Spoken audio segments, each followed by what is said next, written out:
యాదవ్ల, గౌడ్ల, కుర్మల, మునూరు కాపుల, పద్మశాలిల, చాకలి, మంగలి వివిధ కులాలకు సంబంధించిన వాళ్ళందరికీ నేను రిక్వెస్ట్ చేసేది ఒకటే, ఈ రోజు నుంచి మనము బీసీలము అనేటువంటి నినాదమే పెట్టుకొని ముందుకెళ్లాలని చెప్పి నేను ఈ సందర్భంగా తెలియజేస్తా ఉన్నాను. ఎందుకంటే మనల్ని విడదీసి రాజకీయం చేసే ప్రయత్నం, కుట్రలు జరుగుతున్నాయి. మన సమాజంలో కూడా నీది ఈ కులము ఆ కులం అని, కానీ మనమందరము ఒకటే బీసీ కులం అనే నినాదంతో వీళ్లకు మన సత్తా ఏందో చూపించబోతున్నామని చెప్పి నేను ఈ సందర్భంగా తెలియజేస్తా ఉన్నాను. తెలంగాణ ఉద్యమాన్ని నడిపించింది ఈ యొక్క బడుగు బలహీన వర్గాలే కదా. ఈ రోజు 100% ఉంది ఎస్సీ, బీసీ, మైనారిటీలే కదా.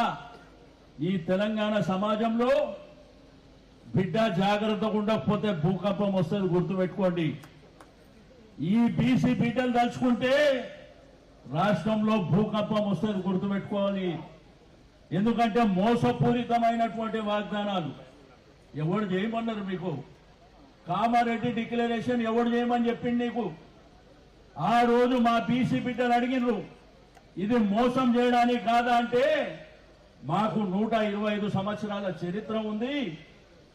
పక్క రాష్ట్రం కర్ణాటక ముఖ్యమంత్రి అయినటువంటి మన బీసీ బిడ్డ సిద్దిరామయ్యని తీసుకొచ్చి ఈ రిజర్వేషన్ అనౌన్స్ చేపించి రారు.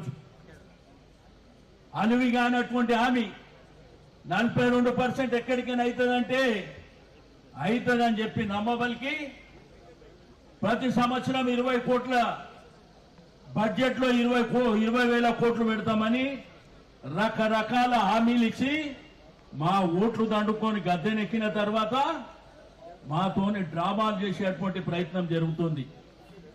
నిండు శాసనసభలో తీర్మానం పెట్టినప్పుడు, శాసనసభలో కుల గణన మీద తీర్మానం పెట్టినప్పుడు నేను ఆ రోజు ఒకటే చెప్పిన. ఆ రోజు ఎన్టీ రామారావు గారు తీర్మానం చేసిండ్రు, రాజశేఖర్ రెడ్డి గారు తీర్మానం చేసిండ్రు, చంద్రబాబు నాయుడు గారు తీర్మానం చేసిండ్రు, కేసీఆర్ గారు కూడా తీర్మానం చేసి పంపించిండ్రు.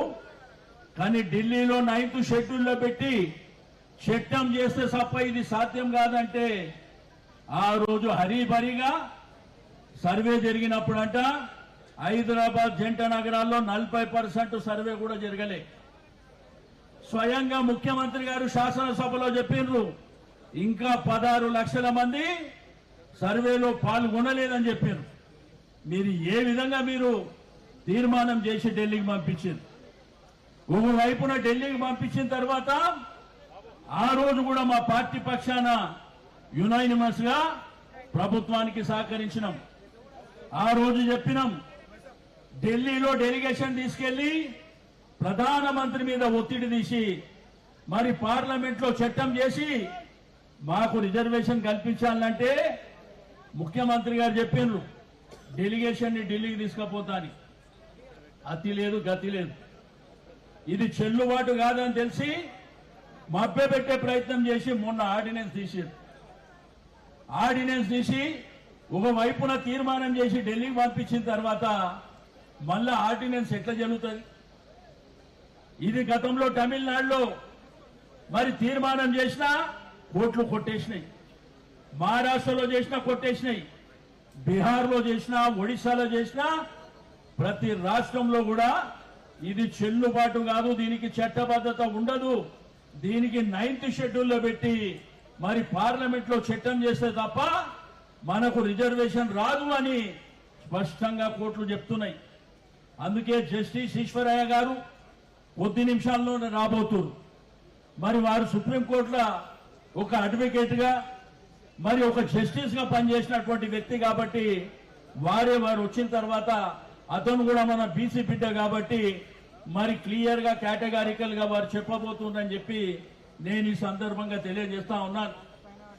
మరి మొన్ననే హైకోర్టు లోకల్ బాడీ ఎన్నికలు 3 నెలల లోపల చేయాలి, 100 రోజుల లోపల చేయాలంటే మనం గెలవలేమనేటువంటి పరిస్థితిలో మనం ఉన్నాం కాబట్టి ఇది గోల్మాల్ చేసి ఆర్డినెన్స్ పెట్టి మళ్ళీ ఇప్పుడు కొత్త డ్రామాకు తెరలేపారు. ఆర్డినెన్స్ ద్వారా సాధ్యమవుతుందంటే ఈ దేశంలో అనేకమైనటువంటి రాష్ట్రాల్లో ఎప్పుడో సాధ్యమవుతుండే. మరి వాళ్ళే చెప్తుండ్రు. నిన్న కూడా మంత్రులు మాట్లాడినరు, ఆ రోజు కూడా మంత్రులు మాట్లాడి ఏం చెప్తుండ్రు, మనకంట ఈ రిజర్వేషన్ లేని మరి కేవీట్ వేస్తారంట, కోర్టుకు ఎవరు పోదని. రెండోది రిజర్వేషన్ల ద్వారానే మనకు 42% వస్తుందని చెప్తూ మళ్ళా నేను రాజకీయ పార్టీలకు చెప్తున్నా, మీరు కూడా పార్టీల పరంగా 42% ఇవ్వాలని. నిన్న అదే మంత్రులు మాట్లాడితే ఏం చెప్తున్నారు, బీజేపీ వాళ్ళు వెళ్ళి 9th షెడ్యూల్లో పెట్టిమని చెప్పి వాళ్ళే పెడుతున్నారు. అంటే మీరే కేబినెట్ లో నిర్ణయం తీసుకొని ఇది చెల్లదు అని మీకు తెలిసి మళ్ళీ ఈ రోజు వచ్చి డ్రామా చేసేటువంటి ప్రయత్నం జరుగుతుందని చెప్పి నేను ఈ సందర్భంగా తెలియజేస్తా ఉన్నాను. నేను ఒకటే ఈ యొక్క కాంగ్రెస్ ప్రభుత్వానికి హెచ్చరిక చేసేది, మాతోని గోక్కున్నాడు వాడు బాగుపడినటువంటి దాఖలాలు లేవు బిడ్డ, జాగ్రత్తగా ఉండండి అని చెప్పి హెచ్చరిక చేస్తా ఉన్నాను. ఇది చిన్న శాంపిల్ మాత్రమే. ఒకవేళ నిజంగానే మేమందరం ఇట్లా సమాజంలోకి, ప్రజల దగ్గరికి, మా బిడ్డల దగ్గరికి రాష్ట్ర వ్యాప్తంగా వెళ్ళిందంటే ప్రతి జిల్లాలో భూకంపం సృష్టిస్తామని చెప్పి నేను ఈ సందర్భంగా తెలియజేస్తా ఉన్నాను. మీకు అడ్రస్ లేకుండా చేసేటువంటి బాధ్యత కూడా మా సమాజం తీసుకుంటుందని చెప్పి నేను ఈ సందర్భంగా తెలియజేస్తా ఉన్నాను. మేం ప్రభుత్వానికి చెప్పినాం, మేం సంపూర్ణమైనటువంటి సహకారం ఇస్తామని చెప్పినాం. కానీ గోల్మాల్ చేసేటువంటి కార్యక్రమాన్ని, డెడికేషన్ కమిటీ అని అది కూడా గోల్మాల్ చేసేటువంటి కార్యక్రమం, దాన్ని 5 రోజుల 7 రోజుల లోపల కేబినెట్ లో పెట్టి పబ్లిక్ డొమైన్ లో లేదు, పబ్లిక్ డొమైన్ లో పెట్టలే, కేబినెట్ టేబుల్ చేయలే, శాసనసభలో మాట్లాడినటువంటి దాఖలాలు లేవు. అన్ని హరిబరిగా చేసి దీని ఇది నిజమేదో అని చెప్పి ఇది బ్రహ్మ పదార్థం అని నమ్మించేటువంటి ప్రయత్నం జరిగినప్పుడు మన సంఘాలకు సంబంధించిన వాళ్ళు కూడా తెల్లారే ముఖ్యమంత్రి దగ్గరికి వెళ్లి వారికి సన్మానం చేసే కార్యక్రమం. అంటే నిజంగానే అయిపోయినట్టు. మేము ఒకటే ఈ ప్రభుత్వానికి చెప్తున్నాం, 600 మేం చెప్పేది ఒకటే, గౌరవ ముఖ్యమంత్రి గారికి చెప్పేది ఒకటే, నువ్వు ఏమి చేసుకుంటావో చేసుకో, 42% రిజర్వేషన్ ఇచ్చిన తర్వాతనే ఎన్నికలో పోదామని చెప్పి నేను ఈ సందర్భంగా తెలియజేస్తా ఉన్నాను.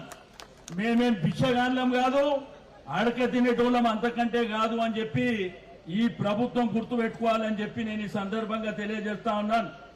మేము చెప్పేది, ఈ వేదిక మీద ఉన్నటువంటి మిత్రులు చెప్పేది తప్పైతే నేను ముఖ్యమంత్రి గారికి ఆ ప్రభుత్వాన్ని చెప్తున్నా, నువ్వు ఏ రూపంలోనైనా పర్వాలే 42% రిజర్వేషన్ చట్టబద్ధత ద్వారా ఎన్నికలు జరిపితేనే మేము సిద్ధంగా ఉంటాము, మీకు సహకరిస్తాం. లేదంటే మేమెంతో మాకంత.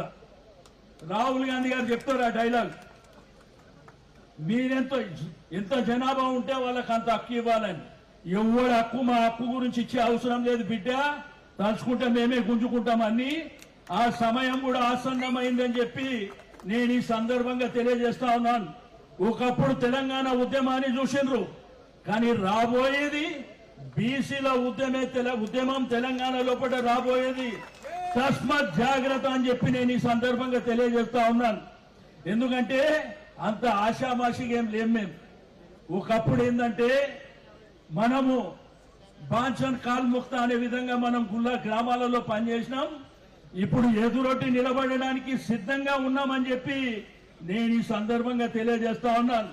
మీరందరూ సిద్ధమా? జిల్లాలలో తిరుగుదామా? ప్రతి జిల్లాలో మన సమాజాన్ని లేద్దామా? లేపిందంటే మీ పీఠాలు కదిలిపోతాయి, అది గుర్తు పెట్టుకోవాలని చెప్పి. ఎందుకంటే మోసం అనేది కొన్నిసార్లు పనికొస్తుంది, ప్రతిసారి మోసం చేసేటువంటి ప్రయత్నం జరిగితే అది మన మెడకే చుట్టుకుంటుంది అనేటువంటి విషయాన్ని ప్రభుత్వాలు మర్చిపోవద్దని చెప్పి నేను ఈ సందర్భంగా తెలియజేస్తా ఉన్నాను.